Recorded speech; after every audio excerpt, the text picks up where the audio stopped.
बिस्मिल्लाहिर्रहमानिर्रहीम। अस्सलाम वालेकुम। प्रोग्राम मुकाबले के साथ मैं हूं सरवत वलीम। रऊफ क्लास्टा, आमिर मतीन साहब हमारे साथ मौजूद हैं। JIT के तश्कील का मरहला तकमील के करीब आन पहुंचा है। जस्टिस एजाज अफजल की सरबराही में सुप्रीम कोर्ट का 3 रुकनी स्पेशल बेंच तश्कील दे दिया गया। वजीर आजम को नाअहल करार देने से पहले सफाई का आखिरी मौका देने वाले तीनों जजेस साहिबान इस स्पेशल बेंच में शामिल हैं। स्पेशल बेंच में शामिल तीनों जजेस ने पैनमा के फैसले में किस तरह से शरीफ खानदान को चार्जशीट किया था, वो तफसील और वो फैसला आपके सामने रखेंगे, पढ़कर सुनाएंगे।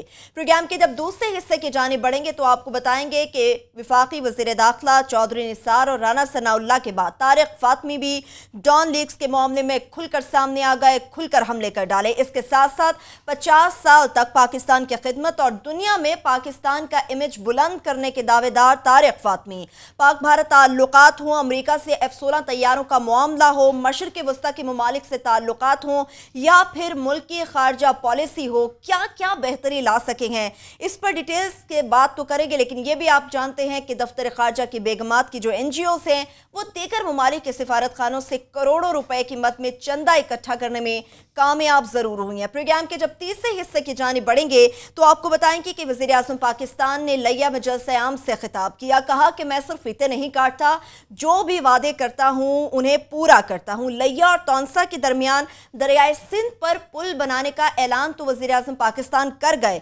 याद रहे ये वही पुल है जिसको बनाने का ऐलान वज़ीर आज़म पाकिस्तान बतौर वज़ीर आला पंजाब आज से 30 साल पहले 1988 में भी कर चुके हैं। क्या अब की बार हुकूमत ये पुल बना पाएगी या फिर बात ऐलानात तक महदूद रहेगी? हमेशा की तरह जनूबी पंजाब के लिए ऐलानात किए जाते हैं जो पाया तकमील तक नहीं पहुंचाए जाते।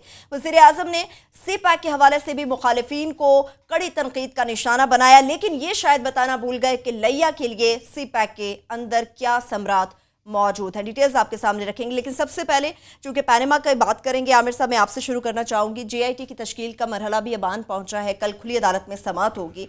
स्पेशल बात और मजे की बात यह है कि तीनों जजेस वही हैं जिन्होंने वजीर आजम को नाअहल नहीं किया मगर चार्जशीट सख्त अल्फाज में किया।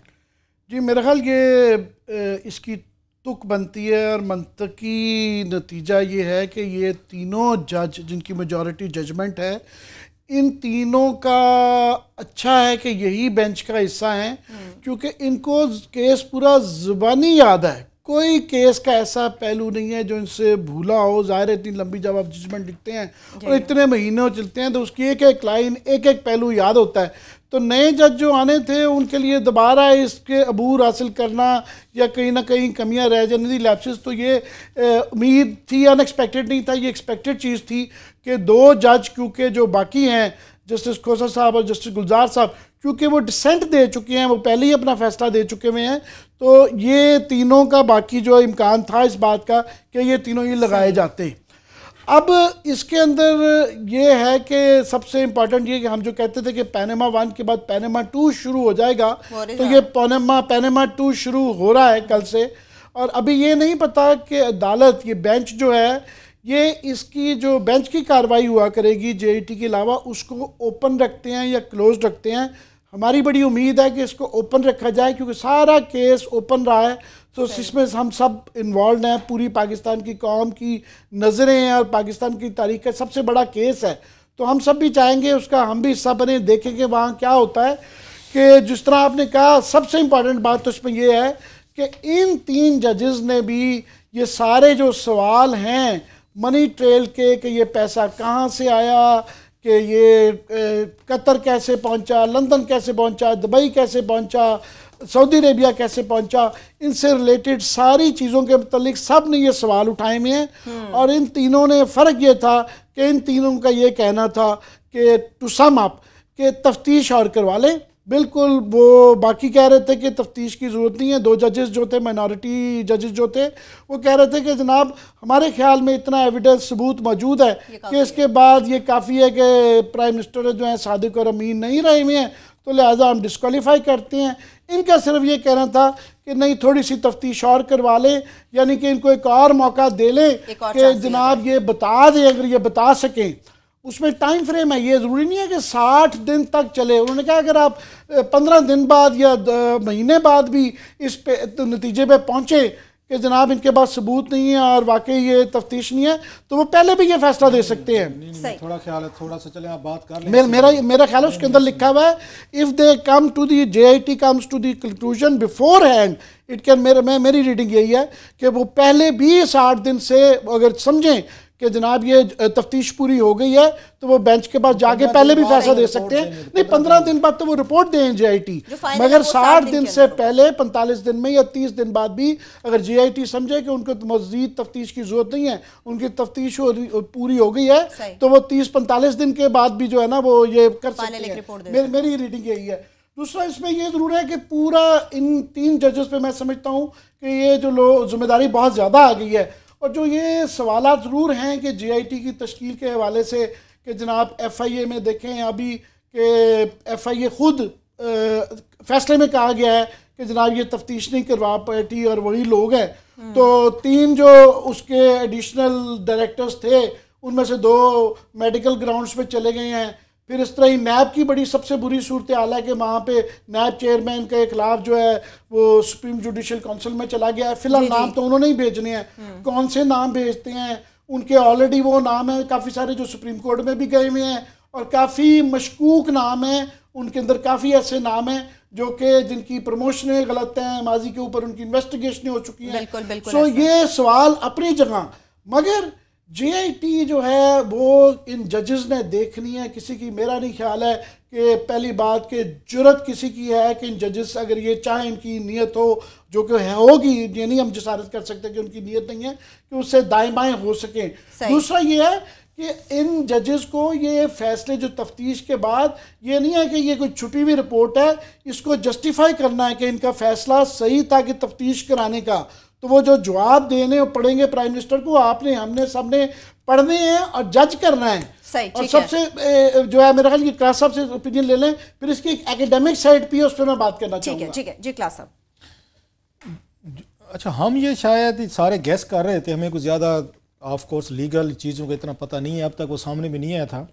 ये समझा जा रहा था कि शायद कोई नए बेंच से मुराद है कि आपके पास, क्योंकि 15 या आप जितने जजेस भी हैं सुप्रीम कोर्ट के, शायद इन 5 को छोड़ के कोई नए जजेस शायद इस पर अपॉइंट किए जा रहे हैं, आके अपॉइंट किए जाएंगे जो इसको फॉलो अप करें। तो लेकिन मेरा ख्याल है उन्होंने एक बड़ा अच्छा फैसला किया चीफ जस्टिस साकिब निसार साहब ने, कि वही जजेस जो मेजॉरिटी जिनका फैसला था कि जी मियाँ साहब को भी डिसक्वालीफाई नहीं करना, उन्हीं की ही, क्योंकि ये कंसर्न जो थी ज़्यादा जो थी कि हमें सेटिस्फाई किया जाए फर्दर, वो इन 3 जजेस की थी। और ये तुक नहीं बनता था, मेरा ख्याल हम गलत सोच रहे थे बहुत सारे लोग कि शायद नए जजेस को बनाया जाएगा बेंच भी। नए जजेस तो साफ ज़ाहिर है एक इस केस को उन्होंने ये फॉलो नहीं किया हुआ, सुना हुआ नहीं है, उनको टेक्निकल चीज़ों का नहीं पता, उनको उस तरह सुप्रीम कोर्ट के सामने उनको ब्रीफ नहीं किया गया, आर्गूमेंट्स काउंटर आर्गूमेंट्स नहीं हुए। मैं ज़ाती तौर पर समझता हूँ कि जो मैंने इनको पढ़ा भी, अभी कुछ हम शेयर भी करेंगे आपके साथ, इनका जो इनके पॉइंट्स हैं, इसमें बहुत सारे जो पॉइंट्स हैं वो मैं समझता हूँ उनके जस्टिस खोसा साहब से भी ज़्यादा सख्त उनके रिमार्क्स हैं नवाज शरीफ साहब पे और उनकी फैमिली पे। सो एक रियल टेस्ट जो है इनका नवाज शरीफ साहब का अब शुरू होगा, और पर्टिकुलरली जब बहुत सारी तनकीद भी आ चुके हैं इन द मीन वाइल इस फैसले के बाद, उसके बहुत सारे पॉइंट आउट भी निकाले गए हैं कि जनाब के, और सबसे बड़ा जो उनका आपको याद होगा जो उन्होंने एतराज़ किया था वो चीफ जस्टिस इफ्तिखार चौधरी साहब ने किया था, जस्टिस उनका इजाज़ साहब का जो था, जनाब इनकी जो जजमेंट है या नोट है, बल्कि जजमेंट होगी ना क्योंकि वो अक्सरियत में थे, कहते हैं वो तो उनसे खोसा साहब से भी ज़्यादा सख्त लिखी हुई है, तो उनको तो खोसा साहब वाले इसके साथ होना चाहिए था, जस्टिस गुलजार और खोसा के साथ होना चाहिए था कि पीएम को डिस्क्वालीफाई करें। सो ये जजेस जो हैं इन्होंने एक extra ordinary step, legal step लिया है कि मियाँ साहब और उनके बच्चों को एक मौका दिया जाए, लेकिन हाथ बांध दिए। मैं ये समझता हूँ इन तीनों ने, इन्होंने क्या काम किया है, इन्होंने मियाँ नवाज शरीफ साहब और उनके बच्चों के हाथ बांध के उनको दरिया में फेंक दिया है कि आप तैर के दिखाओ। जितनी इन्होंने, एक तो इन्होंने SOPs दे दी हैं, इन्होंने सवालात दे दिए हैं, और साथ में उनके कतरी खाते उनको मुस्तरद कर दिए हैं। साथ में ये भी कह दिया कि हमारे पास कोई ऐसा सबूत नहीं है कि मियाँ साहब को हम जो लंदन फ्लैट्स हैं उनके साथ हम लिंक ना करें। सो उनको हाथ पांव बांध के एक भारी पत्थर के साथ, जजमेंट के पत्थर के साथ बांध के पानी में फेंक दिया है, और बहर खड़े होकर जज साहबान ये कह रहे हैं कि मियाँ साहब एंड कंपनी अब हमें जरा तैर के दिखाएं, ये इतना आसान काम नहीं है। अभी ब्रेक पे चलते हैं क्लास साहब, अभी हम छोटी सी ब्रेक पे जाएंगे। जब ब्रेक से वापस आएंगे गुफ्तगू का सिलसिला यहीं से आगे बढ़ाएंगे। इसके साथ साथ स्पेशल बेंच में जो तीनों जजेस साहिबान शामिल हैं, उन्होंने अपने फैसले में शरीफ खानदान को चार्जशीट किस तरह से किया है, ये भी आपको फैसले पढ़कर सुनाएंगे। ब्रेक लेंगे, हमारे साथ रहिए।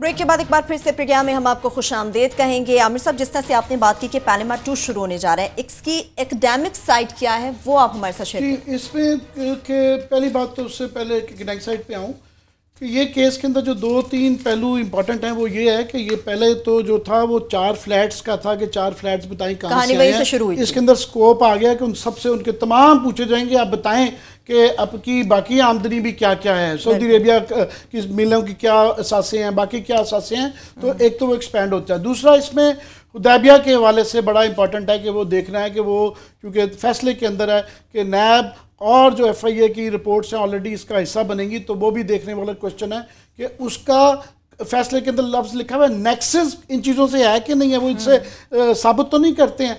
मगर जो ये फैसला है, क्योंकि ये आइंदा आने वाली नस्लों में और लॉ कॉलेजेस में ये पढ़ाया जाएगा, ये ऑलरेडी डिस्कस किया जा रहा है, तो इसको बड़ा इसके अंदर एक आम आदमी को तो इंटरेस्ट है ही है, उन वकीलों का और स्टूडेंट्स का और टीचरों का भी बड़ा इंटरेस्ट है कि जनाब आइंदा, क्योंकि इस फैसले ने मिसाल बनना है कि जनाब ये तो इसमें जो 2-4 चीज़ें जो देखी जा रही हैं लोगों जिनकी नज़र रखे हुए हैं, क्योंकि ये फैसले आ गए हैं इसलिए उस पर हम ओपिनियन अपना दे सकते हैं कि एजाज़ अफजल साहब ने अपने फैसले में जो इस बेंच की सरबराही कर रहे हैं उसमें उन्होंने ये कहा है कि ये जो अपनी ज़राए से ज़्यादा रहना होता है कि प्राइम मिनिस्टर फॉर एग्जांपल उनके जो बड़े बड़ी घर बड़ी बड़ी गाड़ियां हैं और टैक्स बड़ा थोड़ा देते हैं, तो ये सवाल था कि जनाब ये इतने इनके पास असासे आए कहाँ से, ये शो तो बड़ा थोड़ा किया हुआ है। तो उन्होंने कहा, एजाज़ अफजल साहब ने ये जस्टिफिकेशन दी हुई अपने फैसले में कि 62-63 और जो रिप्रेजेंटेशन ऑफ पीपल्स एक्ट है, रोपा जिसे कहते हैं, उसके अंदर ऐसी कोई शिक नहीं है जो इस बात का अहाता करती हो। तो ये बाकी भी जो पार्लियामेंटेरियंस हैं उनसे भी नहीं पूछा जाता कि जनाब आप सारे ही किस तरह अपनी आमदनी से ज़्यादा ये रहते हैं। टैक्सेस काफ़ी सारे जो बड़े थोड़े टैक्सेस या नहीं भी टैक्सेस देते हैं और सबकी पजेरो गाड़ियाँ हैं। सो एक तो ये बड़ा इंपॉर्टेंट है। दूसरा, एजाज़ अफजल साहब ने अपनी जो फैसला किया है जिस बात पे इनको एक तो इस बात पे छोड़ा है कि तफ्तीश नहीं हुई, दूसरा एक और उन्होंने बड़ा आर्गूमेंट लिया है कि जनाब प्राइम मिनिस्टर की जो स्पीच थी और उनके बच्चों की स्पीच के दरमियान जो तजाद थे थे वो तजाद थे, मगर क्योंकि इसकी तफ्तीश नहीं हुई, उनके बच्चे झूठ बोल रहे हैं सच, तो वो इसलिए ये रीज़न नहीं बनता है कि इस पे प्राइम मिनिस्टर को सादिक और अमीन के हवाले से इन पे इल्ज़ाम लगाया जाए। मगर एक जो लोग उस पर तनकीद कर रहे हैं, क्रिटिकल तनकीद कर रहे हैं, एकेडमिक तनकीद कर रहे हैं, वो ये है कि प्राइम मिनिस्टर की अपनी स्पीचेस में भी बहुत तजाद हैं। पहली स्पीच और दूसरी और तीसरी स्पीचेस जो हैं उनके आपस के तजाद जो है ना, उसका अहाता साहब ने नहीं किया। दूसरा, इस तरह सईद साहब की के अंदर जो है उन्होंने लिखा हुआ एक कॉन्सेप्ट दिया है 62 और 63 के अंदर जो है वो ऑनेस्टी, लीगल ऑनेस्टी जो है वो जो बाकी मॉरल और वो तो नहीं है, और वो एक ऑब्जेक्टिव कॉन्सेप्ट। अब वो ऑब्जेक्टिव कॉन्सेप्ट लीगल से सी गुफ्तगू होती है, मगर उस पर लोग पूछना चाह रहे हैं कि जनाब ये ऑब्जेक्टिव होती है या कॉन्सेप्ट है, तो बड़ी लीगल टर्म है। मगर एजाज़ुल हसन साहब पे ख़ास तौर पे नज़र है, मेरा ख्याल साहब उनकी तफसील ज़्यादा बताएंगे अभी, कि उनकी जजमेंट में जो जस्टिस खोसा और जस्टिस गुलजार की जो जजमेंट्स हैं वो एक रो में जा रही हैं। वो बिल्कुल जहाँ से शुरू होते हैं फ्लो उनका चल रहा है कि जनाब ये सवाल नहीं दिए, इसके नतीजे में ये है। मगर इनकी जजमेंट में एक ज़रा सा एक टर्न नज़र आता है कि ये भी उनके साथ फ्लो में जा रहे हैं बिल्कुल, बल्कि उनसे 2 स्टेप आगे गए हैं। प्राइम मिनिस्टर के वकीलों के जो सबूत दिए थे उसके लकूनास बताने में शायद उन्होंने अपनी जजमेंट में ये भी कहा है कि मज़गा खेज जो आबाद थे, मगर आखिर में एकदम से ना फ्लो तोड़ के एक थोड़ा सा यूं करके टर्न मारा हुआ है। सो हमें बड़ा इंटरेस्ट है कि जनाब उसको नए फैसलों में ये कैसे जस्टिफाई करेंगे, जब इसको फैसले की लिखने की सूरत में आएगा तो ये नज़रें हमारी भी और एकेडेमिया की भी, वकीलों की, सारी दुनिया की है। सब दुनिया की लगी। इजाजुल हसन साहब से मुतालिक आमिर साहब ने बात की। क्लास साहब, एक तो इनका फैसला जो इन्होंने किस तरह से चार्जशीट किया वो आपसे डिटेल जानना चाहूंगी। दूसरा, मरियम साहबा ने भी एक ट्वीट किया है क्लासा साहब, जिस पैनमा के ऊपर मुल्क भर में सियासी भौंचाल आया हुआ है, दुनिया भर में तब्दीलियां हमने देखी बड़ी बड़ी, वो पैनमा रद्दी का टुकड़ा है, करप्शन के हवाले से वो था ही नहीं। मरियम साहबा तो ये ट्वीट करती हैं। मरियम साहबा की बाद में बात करते हैं। पहले ज़रा ये ज़रूरी है कि ये जो बेंच बना है, इन बेंच के जो मेम्बरान हैं, इनकी अपनी जजमेंट इन्होंने क्या लिखी थी, बड़ा ज़रूरी है पाकिस्तान के लोगों के लिए देखना कि अब ये कैसे इसमें से निकलेंगे जो फंदा एक तैयार किया गया है। बस जस्टिस इजाजुल हसन साहब जो हैं, उनके सबसे ज़्यादा सख्त रिमार्क्स हैं, जैसे आमिर ने भी कहा, वो ये कहते हैं कि मैं ये कहने पे मजबूर हूँ कि वज़ीर आज़म और बच्चों की लंदन फ्लैट्स के बारे में दी गई वजाहत से मुतमिन नहीं हूँ मैं। ये आपके इजाजुल हसन साहब कह रहे हैं। अफसोस हुआ वज़ीर आज़म और उनके बच्चों ने बहुत सारे सवालात के जवाबात नहीं दिए। वज़ीर आज़म के बारे में ये करार देना वो लंदन फ्लैट्स के मालिक नहीं, हमारे लिए बहुत मुश्किल है। नवाज शरीफ के लंदन फ्लैट्स का बेनामी मालिक होने के इम्कान को रद्द नहीं किया जा सकता। अगली बड़ी अहम बात की, नवाज शरीफ को मुल्क के बड़े ओहदे पर फैज़ होने के नाते तमाम दस्तावेज़ात अदालत के सामने रखनी चाहिए थी। और सुने, वज़ीर आज़म की तरफ से एहतसाब का सामना करने के बुलंगो बांग दावे खोखले साबित हुए। जस्टिस इजाजुल हसन का नोट, उनका जो नोट है, जो उनकी जजमेंट कहेंगे हम, वज़ीर आज़म और बच्चों की जानिब से अदालत के सामने दस्तावेज़ात लाकर बेगुनाह साबित होने की कोशिश नहीं की गई। एक और बड़ा सख्त जुमला ज़रा आप मुलाहिज़ा फरमाएं। लोग तो क्योंकि जस्टिस खोसा साहब को कह रहे हैं कि उन्होंने न जजमेंट अपनी लिखी है या अपना फैसला लिखा है, अब ज़रा उनको सुनो। जस्टिस इजाजुल हसन साहब क्या कहते हैं, वो कहते हैं वज़ीर आज़म की जानिब से दी गई वजाहत हमारे नज़दीक नामकूल, ख्याली और मुज़िक्का खेज़ है। ज़रा इस पर गौर फरमाएं। वो कहते हैं हम ये मानने को तैयार ही नहीं है कि वज़ीर आज़म को कौम से 2016 में किए गए खिताब तक कतरी सरमायाकारी का इल्म ही नहीं था। ये उस पर बात की है। वो कहते हैं वज़ीर आज़म की जानिब से ऑफशोर कंपनी की तरदीद काफ़ी नहीं है। और सुने, वो कहते हैं शरीफ खानदान के मुतज़ाद दावों का सिलसिला पनामा स्कैंडल की कार्रवाई के दौरान भी ना थमा। और फरमाते हैं कि अफसोस से कहना पड़ता है शरीफ खानदान सबूत देने में नाकाम रहा है। ये इजाजुल हसन साहब के हैं। मैं जल्दी से जस्टिस अजमत सईद साहब के पढ़ दे तो लंबी चीज़ हैं इसमें। वो भी कहते हैं, उन्होंने भी यही बात की, वज़ीर आज़म नवाज शरीफ खानदान के बैरून मुल्क असासों बारे सवालात के जवाबात नहीं दिए गए। वज़ीर आज़म के बैरून मुल्क असासों बारे सवालात के जवाब ना काबिल कबूल नहीं है। और वो कहते हैं मैं ये भी मानने को तैयार नहीं हूँ या नतीजा खस करने के काबिल नहीं कि नवाज शरीफ के बच्चों के बैरून मुल्क असासु बाशमूल लंदन फ्लैट से कोई तल्लुक ये नहीं है। कि वो कहते हैं, अगेन मैं उनके शेख अजमत सईद की बात कर रहा हूँ, केस का सबसे नाजुक पहलू दस्तावेजात जो अदालत को नहीं दी गई। सो उसमें भी उन्होंने बड़ी लंबी, हाँ एक और सुने कि जस्टिस शेख अजमत क्या कहते हैं, कहते हैं लंदन फ्लैट्स 1990 की दहाई के शुरू से शरीफ खानदान के जेर कब्जा हैं। सही बड़ा। वो कहते हैं शरीफ खानदान ने मुख्तलिफ जदादें कैसे खरीदी, इसके ज़राए से पर्दा नहीं उठा। उन्होंने कहा ट्रांजैक्शन भी वाज़े और साफ नहीं है कि लंदन फ्लैट जो खरीदे गए हैं। वो कहते हैं केस महज 4 लंदन फ्लैट्स का नहीं है, जो बात आमिर कहते रहते हैं। इसमें गल्फ स्टील मिल, उसमें अल अजीजिया मिल्स, हिल मेटल्स वगैरह भी हिस्सा हैं। गल्फ स्टील मिल्स के वाजबात बारे शरीफ खानदान वजाहत देने में नाकाम रहा है। और ये जस्टिस अजमत ये भी कहते हैं कि नवाज शरीफ साहब जो हैं बच्चों के कारोबार से ये फ़ायदे उठाते रहे। 84 करोड़ रुपए के इनको गिफ्ट्स मिले हैं, कैश गिफ्ट्स की फॉर्म में। वही बता रहा हूँ, कैश नकदी सर जी। वो कहते हैं कमाल करते हैं जी, कौन गिफ्ट देखता है, पैसा देखे सर जी।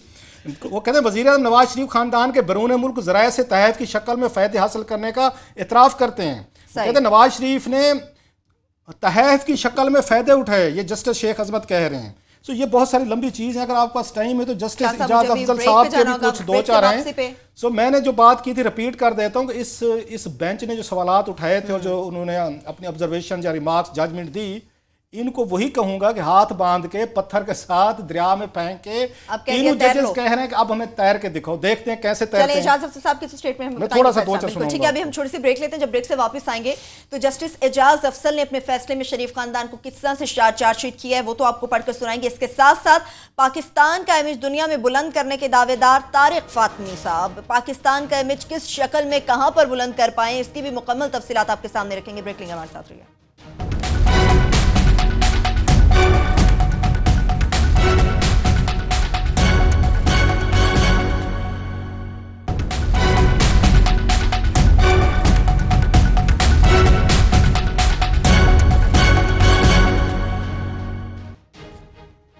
ब्रेक के बाद एक बार फिर से प्रोग्राम में हम आपको खुश आमदीद कहेंगे। ब्रेक पर हम चले गए थे क्लास साहब एजाज अफजल साहब की आप फैसला पढ़कर सुनाना चाह रहे थे। जल्दी से उनका भी पढ़ के मैं आपको दो का जजेस का आपको पढ़ के सुना दिया, तीसरे जो हैं बेंच में शामिल हैं उनका भी सुना देते हैं, जिन्होंने उस वक्त एक तरह का बेनिफिट ऑफ द डाउट दिया था कि चलें 60 दिन और दे दें।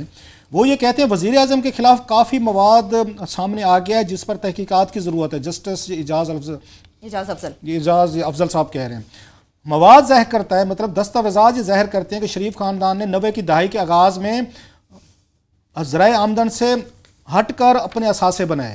इधर जहन में रखें, नॉन जो इनके सोर्सेज ऑफ इनकम से उससे हट के इन्होंने असासे बनाए हैं। वो ये कहते हैं, ये दस्तावेज़ात से पता चल रहा है। वो ये कहते हैं वज़ीर आज़म नवाज शरीफ के खिलाफ तहकीकात नैब को करना चाहिए थी, मगर चेयरमैन नैब कमर जमान चौधरी अपना किरदार अदा करने के लिए तैयार नहीं है। जस्टिस एजाज अफजल कह रहे हैं चेयरमैन नैब की वज़ीर आज़म के खिलाफ तहकीकात में बेरुखी के बहस हम JAT बनाने पर हम मजबूर हुए हैं। बवक्त ज़रूरत वज़ीर आज़म और इनके बच्चों को JIT के सामने हाजिर होने का हुक्म दिया जाता है। ये जस्टिस एजाज अफजल कह रहे हैं JAT वज़ीर आज़म के खिलाफ नैब और FIA के पास पहले से मौजूद मवाद, जिसका वो आमिर साहब कहते रहते हैं कि वो अगर हुदैबिया जो है वो उसमें खुल रहा है, वो भी उन्होंने कहा है JAT को वज़ीर आज़म नवाज शरीफ के खिलाफ तहकीकात करनी चाहिए और शवाहिद इकट्ठे करने चाहिए। वो कहते हैं JAT की रिपोर्ट आने के बाद वज़ीर आज़म नवाज शरीफ की नाअहली के मामले पर गौर किया जाएगा।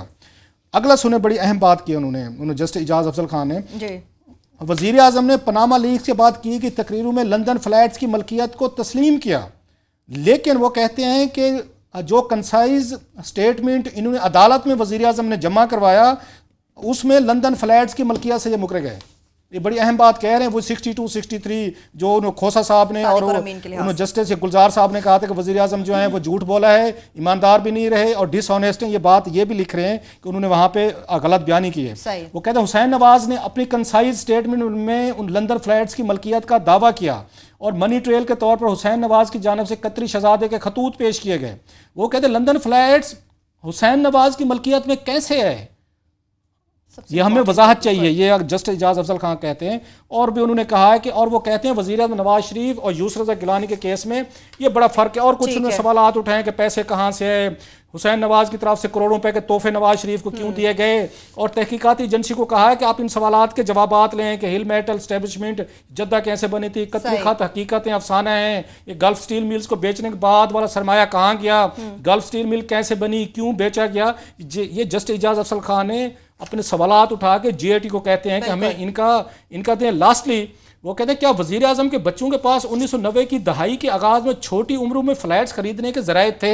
सर बड़ा इंपॉर्टेंट क्वेश्चन है, सभी जगहों से यही बातें। आखिरी में जो लड़ गया मैंने रिपीट कर दूं कि जैसे एजाज अफजल के जो फैसले के अंदर ये चीज़ है जो उन्होंने कही है कि पार्लियामेंटेरियन और प्राइम मिनिस्टर अगर अपनी औकात से ज़्यादा रहते हो तो उनको पकड़ने वाला नहीं है। आम आदमी के लिए इनकम टैक्स लॉ और एंटी करप्शन के लॉज मौजूद हैं कि मैं और अपनी औकात से ज़्यादा रह रही हूँ तो हम पकड़े जा सकते हैं, वो नहीं पकड़े जा सकते। मुझे ये बड़ी दिल को लगी। एक क्रेडिट देने दें कि ये जितनी भी आपको उर्दू ट्रांसलेशन ये नज़र आ रहे हैं, हमारे जो रिसर्चर हैं किस्मत खान, उन्होंने दिन रात लगा के पाँचों के पाँचों जजेस की डिटेल से उन्होंने जजमेंट और नोट्स पढ़ के आप लोगों के आसानी के लिए उर्दू में ट्रांसलेट करके लाए। ठीक है, बिल्कुल तारिक फातमी साहब की तरफ बढ़ेंगे, लेकिन मुख्तसर आमिर साहब आपसे ये जानना चाहूंगी, पानामा पेपर से मुताल्लिक बात हो रही है, सुप्रीम कोर्ट ने इस मामले को टेकअप किया, तहकीकात हो रही है, कौम की नजरें इस पर लगी हुई है, सिस्टम सारा खुलकर हमारे सामने आ गया है, मगर मरियम साहबा ये ट्वीट करती है, मरियम नवाज साहबा कि पानामा सिर्फ एक रद्दी का टुकड़ा है, इसमें करप्शन के हवाले से कुछ नहीं, जबकि इसे देने वालों ने भी इसका दावा नहीं किया है, पानामा पर इन्हिसार करने वाले खाक चाटेंगे।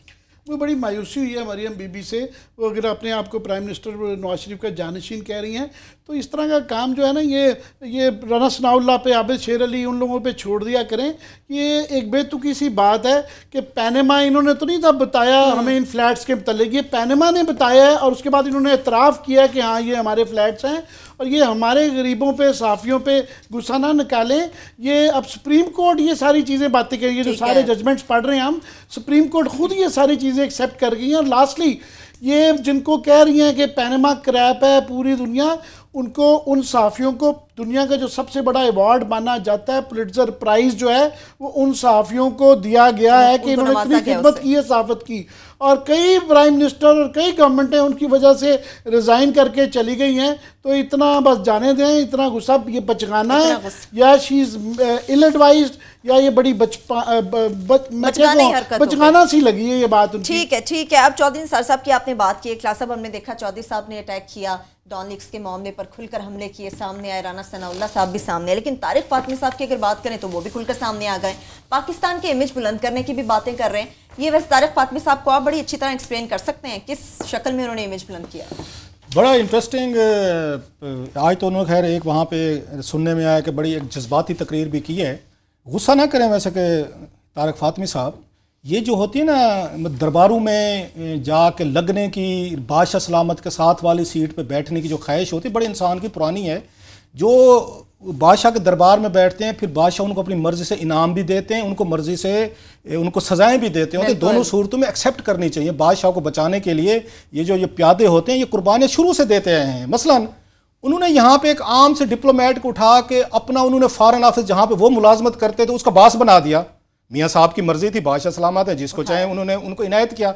इनायत का सिलसिला यहाँ तक नहीं रोका। मुझे दुख हुआ वैसे तारिक फातमी साहब की, जो मियाँ साहब की डिफेंस कर रहे हैं उनके फैसले की। उन्होंने इनकी बेगम साहिबा को भी उठा के MNA बना दिया मियाँ साहब ने, कि बेगम साहिबा भी पार्लियामेंट में पहुँचे हैं।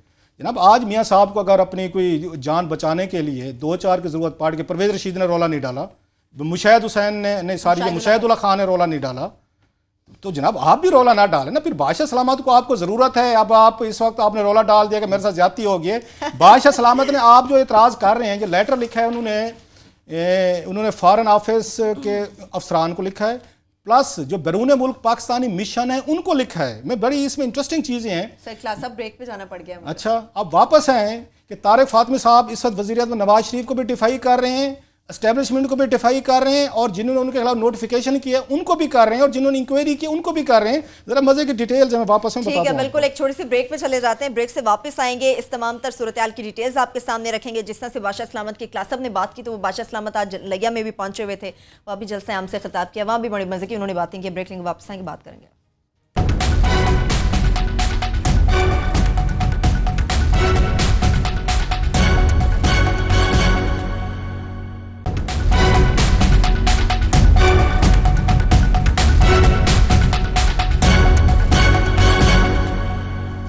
ब्रेक के बाद एक बार फिर से प्रोग्राम में हम आपको खुशामदीद कहेंगे। तारिक फातमी साहब से मुतालिक बात कर रहे थे, कुछ जबरदस्त डिटेल्स थी। बस मैं जल्दी से बता दूं, हालांकि इस पे हम बात करते रहेंगे, कि 30 अप्रैल को यहाँ पे डॉन लीक्स की जो सिफारिशात का नोटिफिकेशन किया था फवाद हसन फवाद ने, कि इनको बदल दिया गया है, चेंज कर दिया गया है। अब ये नहीं रहे हमारे वजीर आजम के स्पेशल असिस्टेंट। उन्होंने 2 दिन बाद ये लेटर लिखा है, और ये सरकारी उन्होंने उस पर special assistant to prime minister of Pakistan पे लिखा है, अपने लेटर पैड पे लिखा है। सवाल ये है कि इस रियासत के साथ अब क्या खेल खेल रहे हैं आप, कि आप जब आपको हटा दिया गया है वहाँ से, स्पेशल असिस्टेंट से हटा दिया गया, नोटिफिकेशन हो गया है, आप कैसे एक सरकारी पैड पे उस पे बैठ के लेटर लिख सकते हैं? ये तो कंप्लीट आपकी डिफेंस में जा रहा है। और प्लस जितने उन्होंने कारनामे इसमें गिनवाए हैं, कोई एक बात बता दें क्लास। उन्होंने कहा कि पाकिस्तान की फॉरेन ये पॉलिसी मेरे दौर में आसमान को टच कर गई। जी, वो फॉरेन पॉलिसी इनके आसमान के दौर में उन्होंने टच की गई थी। जितनी अचीवमेंट्स हमने की हैं मेरे दौर में हुई हैं उनके बकौल, एक तो बहुत बड़ी अचीवमेंट, 2 तो मुझे याद आ रही है फॉरेन, बाकी तो लंबी हैं, इतनी है कि पढ़ी नहीं जा सकती। एक ये था कि वहाँ पर जब आपकी कतर की गैस की डील करनी थी, जो डील की थी इन्होंने, जो महंगी इन्होंने खरीदी थी, वो बाद में स्टोरीज आई थी, वहाँ शहजाद अहमद को लगाया गया था। बैंकर थे जो नसीम अहमद साहब एक थे, नवाज शरीफ साहब के पुराने एक उनके व्हीलर डीलर जो करते थे, बिजनेस देखते थे, उनका बेटा है, बरतानवी शहरी है। उसको इन्होंने अपने हाथ से नोट लिख के नवाज शरीफ से अप्रूवल लेके बगैर फॉरेन ऑफिस के लोग जो आज बड़ा स्टैंडिंग ओवेशन दे रहे थे, इनसे पूछे बगैर किसी समरी के उन्होंने वजीर आजम से अप्रूवल लेके, क्योंकि वजीर आजम चाहते थे, उन्होंने शहजाद अहमद को कतर में उन्होंने वहाँ एम्बेसडर लगवा दिया, बैंकर को एम्बेसडर लगवाया था। ये भी इनकी एक बहुत बड़ी अचीवमेंट है। इनकी बेगम साहिबा को वहाँ पे जापानी हुकूमत ने $70,000 की, इनकी बेगम की NGO को भी उन्होंने इमदाद दी, वो भी थी।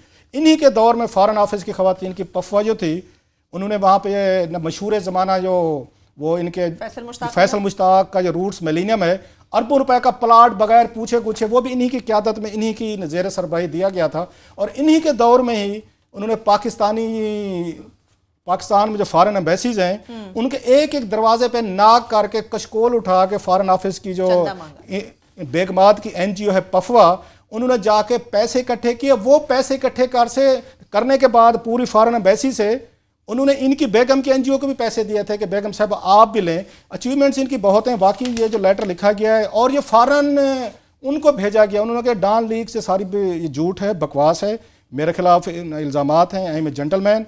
तो जेंटलमैन की उन्होंने जिस तरह अचीवमेंट, ये तो भुट्टो साहब भी इतने दावे नहीं कर सकते थे जितने आज तारिक फातमी साहब ने कर दिया। एक लास्टली वाक़या सुना दूँ, एक बड़ा मतलब सच्चा वाक़या है कि एक दफ़ा ये उनके से एडिशनल सेक्रेटरी थे, इनके साथ ये साहबजादा यकूब अली खान साहब के साथ जो फॉरेन मिनिस्टर थे, तो उनको जाके कहते हैं, ये बड़ा हर्ष बहुत बता रहा हूँ कि जनाब कि आप जॉर्ज शूल्स उन दिन अमेरिकन वो थे, उनके सेक्रेटरी ऑफ स्टेट थे, आप उनसे भी बड़े डिप्लोमेट हैं, वज़ीर ख़ारजा हैं, वो बड़े इंतहाई नफीस आदमी से साहबजादा को आगे जी जाने दें, इतना भी बात नहीं हुआ। तो गुस्से में ये उनको देख के कहते हैं कि जनाब आप मुझे सच बोलने से नहीं रोक सकते साहबजादा साहब, आप जॉर्ज शूल्स से आप बड़े डिप्लोमेट हैं, उनसे बड़े सेक्रेटरी हैं। अच्छा। बड़े ओहदे लेने के लिए बड़ी बड़ी खुशामदें करनी पड़ती है। तो प्राइम मिनिस्टर का आपको बताइए जो इन्होंने जो वो बड़ा मशहूर है उसमें कि ये जब वो अपोजिशन में भी थे तो उनको प्राइम मिनिस्टर ही कहते थे। उन्होंने कहा अगर हमारी हुकूमत आई, उन्होंने कहा ये क्या बात कर रहे हैं आप, हमारी हुकूमत आई, हमारी हुकूमत तो आएगी, बड़े ओहदे लेने के लिए बड़ी बातें और बड़ी खुशामदें करनी पड़ती हैं। वो वाली तो है। मेरा सिर्फ इस पे एक जुमला कि मुझे इतराज सिर्फ ये है, जो कल भी मैं कह रहा था कि आप या नून लीग वाले लड़ लें या सुलह कर लें फौज के साथ, ये जो है ना कि साथ में आप उनको निकाल भी रहे हैं, ओहदे से हटा भी रहे हैं, जिसका मतलब यह है कि बड़े सीरियस चार्जेस है। या तो उनके लिए लड़ते कि जनाब नहीं इन्होंने कुछ नहीं किया, और आपने ये फैसला कर लिया, फिर उनकी फेयरवेल्स भी कर रहे हैं, फिर उनको लाव कर रहे हैं कि वो पूरी दुनिया की एम्बेसी में भेजे। तो ये मुझे ये बेतुकी बात लगती है। ठीक है, प्राइम मिनिस्टर ऑफ पाकिस्तान की मुख्तसर से आपसे बात करना चाहूंगी। लिया में गए हैं और जो पंच लाइन थी इस पूरे जलसे में वो यही थी, मैं जो फीते काटता हूँ, जो वादे करता हूँ, पूरे करता हूँ। एक तो मशहूर ज़माना वहाँ के लोकल प्रेस ने वो इनकी तस्वीर जारी की जब ये वज़ीर आला थे 1988 में गए थे, तो वही वो जो अदाकार वहाँ पे ये मौजूद थे हमारे जैसे सारे, उन्हीं के भी दावा करके आए थे कि जी मैं यहाँ पे इसी पुल का इफ्तिताह प्रोड्यूसर साहब दिखा रहे हैं वो तस्वीर दिखाएं जरा फुल स्क्रीन पे, कि जिसमें पहले भी 1988 में इफ्तिताह एज ए वज़ीर आला पे किया था, अब उन्होंने जाके माशाल्लाह एज वज़ीर आज़म इफ्तिताह किया है। और इसके बाद बड़ी मज़े की बात है कि हेल्थ कार्ड जो आज उन्होंने कहा है मैं लिए वाले आपके लिए हेल्थ कार्ड इशू कर रहा हूँ, वो मैंने आज बात की थी हसन रज़ा जो रिपोर्टर हैं वहाँ पे, बड़ा लाहौर के बहुत बड़े रिपोर्टर हैं, तो मैं उनको हमेशा इस तरह की इन्फॉर्मेशन और डॉक्यूमेंट्स की या फिगर्स की मैं हसन रज़ा को फ़ोन करता हूँ। तो मैंने हसन रज़ा को कहा कि ज़रा कुछ डिटेल देना जनाब की बताना। उसने कहा जनाब ये 4 महीने पहले 3 महीने पहले ये शहबाज शरीफ साहब लॉन्च कर चुके हैं हेल्थ कार्ड, जो आज लइये के लिए आज जो वहाँ पर दे के हैं। मियाँ साहब को एक उनसे रिक्वेस्ट मैं करता हूँ, खुद मैं लइये का हूँ, उन्होंने आज सिपैक पे बड़ी लंबी तकरीर की। मैं और आमिर मतीन इस पे पिट रह गए कि सिपैक जो है आपको वहाँ से, आपको मियाँ वाली से ये बखर, ये लिया, मुजफ्फरगढ़, डेरा गाजी खां आपको रूट देना चाहिए था। आपने इन इलाकों को एक उसका टक्के का फ़ायदा नहीं दिया। सबसे बड़ा ऐलान आज क्या हो सकता था, 2-3 चीज़ इन्होंने वहाँ पे एक और, जब 1988 में ये गए थे कोटला हाजी शाह एक वहाँ पे जगह है, वहाँ मेरा तो इलाका है सारा, उस पर इन्होंने ऐलान किया था यूनिवर्सिटी बनाऊंगा। आज तक 1988 से लेकर 2017 हो गए, यूनिवर्सिटी पे इनका अमल दरामद नहीं हुआ। जो बड़ा काम करने वाला था, सिपाही का रूट आप वहाँ से देते